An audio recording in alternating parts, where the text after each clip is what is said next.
Halina't tuklasin natin ang kagandahan ng Tarlac City. Sa itong lungsod na puno ng kasaysayan at mga lugar na nagbibigay saya at pahinga sa mga tao.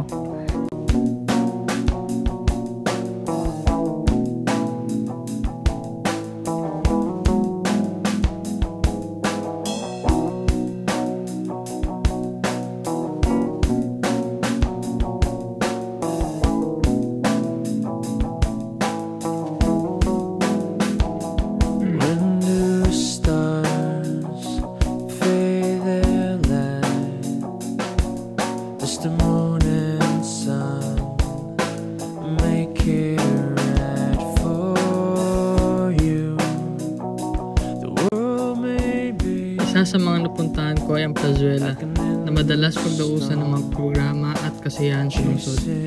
Dito mo makikita ang saya ng mga Tarlacenyo, lalo na tuwing pista o Pasko.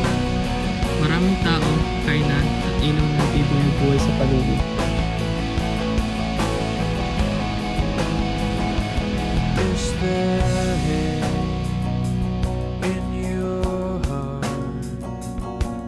Does your body drop and tell you to stop loving you, loving me?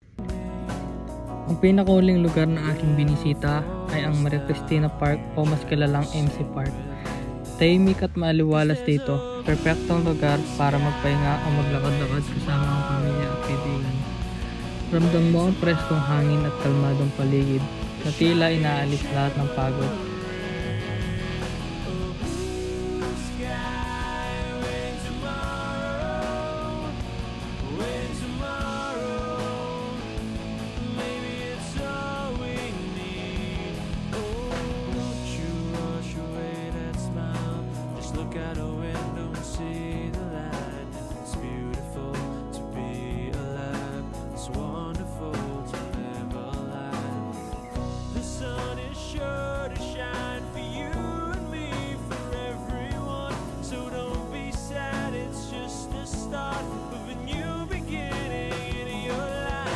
Hi, good evening. Anong name mo at anong kinagisa mong kultura dito sa Tarlac?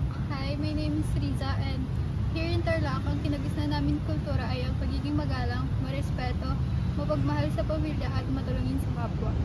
Ano naman po ang kasaysayan ng MC Park or Maria Cristina Park? Ang MC Park o Maria Cristina Park ay ang kilala bilang pasyalan ng mga Tarlacenyo at mga turista. Dito nagaganap ang mga kasiyahan